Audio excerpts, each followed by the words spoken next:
Hello, and welcome to Conquering Finale. My name is Jason Lafredo, and today we're coming back to a special tools investigation. We are going to be looking at the double split stem tool. Say that 10 times fast. And we're going to go into the special tools palette, and it's the one towards the middle here that looks like two beamed eighth notes with stems going in both directions. That's called the double split stem tool. And I'm just going to zoom in a whole bunch here so we can kind of see what's going on. And just like any other tool, you do have to click in the measure to get handles to do something with the tool. And of course, you have to make sure you're in the right layer. So if you have multiple layers, you just have to make sure you have the correct layer active. And with this tool, similar to the stem direction tool, we get handles on either side of the note. But in addition to that, we get a handle in the middle on the note head. And the handle in the middle for the note head doesn't really serve any function if there's only one note in the chord. There is some functionality when you have chords, and in fact, if you select a measure with a chord here, you'll see that there are handles on, well, maybe you can't see, it's a little bit hard to see, but there are handles on every single note head. So there's 4 handles here, 4 here, and 4 here. But on a single line note here, you only get one handle, and it basically has no function. Interestingly, you can right-click that to get the same contextual menu that you would get from the note shape tool.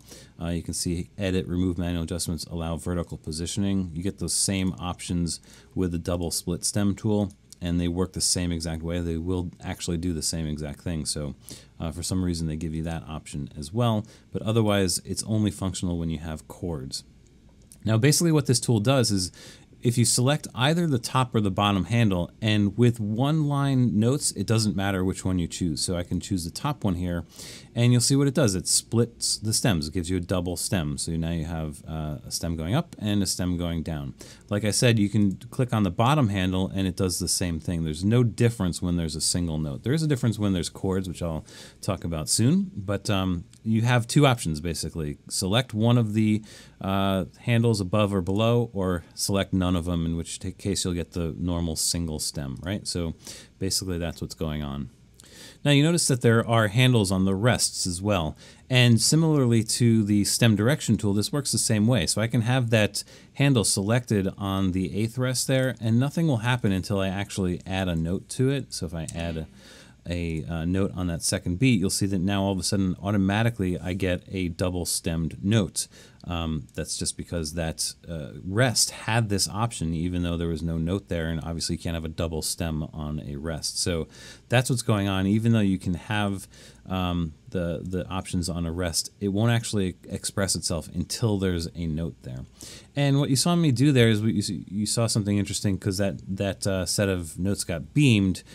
This will work on beams as well. So in this scenario here, where I've got a bunch of 16th and 32nd notes, I could choose one of these handles, and you'll see I can actually get a flagged note to go below the 16th note here.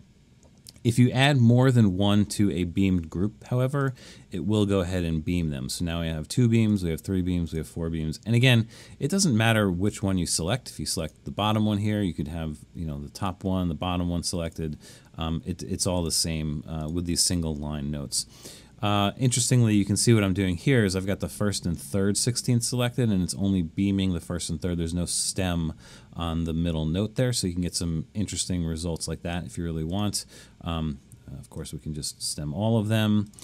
So that's how that works. And again, the first one you do will always give you a flag, but as soon as you add a second one, it'll start beaming them. Unfortunately, there's no way to really get individual flags like this. For something like that, you'd have to, do something with layers to get that situation to work. Now, as I mentioned with chords, it functions a little bit differently. So let's go into this piano part here and the second measure. And if you click the top handle, you can get sort of the same type of thing where you're getting the double split stem. But you'll notice something here, particularly when you have seconds involved, some weird things can happen. And you'll see that the stem here goes from on the right side where the D is to the right of that stem. So this stem on the left is actually not even connected to this D at all, which is a little bit strange. This probably isn't how you'd want to do this. When you're dealing with chords, there is a difference between selecting the top one and the bottom one, which will in fact kind of rearrange the seconds so that it makes a little bit more sense. Now you can see that the stem connection here on the right makes more sense. The stem going through the middle connects to the C a little bit better. So Again, there's just a slight difference with how the double stem, split stem situation works between these handles on chords. And interestingly, when you have the bottom handle selected, this does not work with the top handle selected, only with the bottom selected. Now these middle handles actually start to serve a function. And the function that they serve is the ability to split the stem at certain notes. So if I were to select the handle here on the A, what you'll see, I'm going to zoom in even farther so you can see this really clearly. What you'll see here is that the stem stops at the A, the upward stem stops at the A, and the downward stem starts at the F sharp and goes downwards. So this is a way to actually parse this out a little bit. And if I go ahead and also select the F sharp, you'll see that the stem will go from the A through to the F sharp and stop, and then the bottom stem will be the C and the D.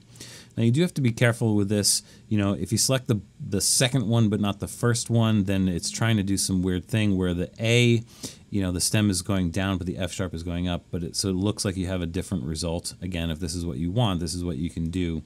You just kind of have to be careful about this. And then when you start adding more, sometimes some weird things can happen, like, you know, this situation, which is obviously not good. And then you select the last one and you get the scenario, which is basically the same as if you had selected the top handle here instead of the bottom handle. So there is some interesting configuration things that you can do. Like if you only select the bottom one, you're going to get this weird situation. Select, you know, you just have to be careful about how you're going about this. But generally speaking, you know, I think the rule of thumb here for this is to select the bottom one, the bottom handle, and then start at the top and just go downwards until you you know, get to where you want to go. So, you know, I don't have a great sort of algorithm for how this all works. I guess you can kind of, you know, play it by ear or experiment to with these middle handles to get what you want. I'm sure there is a rhyme or reason to it, but it's hardly worth actually figuring out. You know, ultimately, this is sort of a, you know, an alternative to using layers, and it's not even like a reasonable alternative. Like, I'm not sure what the value of having this all in one layer like this is. You might as well put this in 2 layers. So, you know, it's just like, it's like an extra thing that Finale has available to you. Obviously, you know, with a single line, it's pretty cool to just be able to do a quick little double stem here like that. But, you know, as far as chords are concerned, the whole layer system is way better suited to this anyway. But that's what's available in the double and split stem tool. There's not really much more to it than that. All right, so the next thing we're going to look at in the next lesson is going to be the custom stem tool, which is where we're going to do some really funky things, including forked stems. The custom stem tool is really the only way to do forked stems in Finale. And it's a little tricky, so we'll spend some time in the next lesson dealing with that. All right, so once again, thanks for watching. I really appreciate it. Don't forget to subscribe, and I will see you soon on the next video.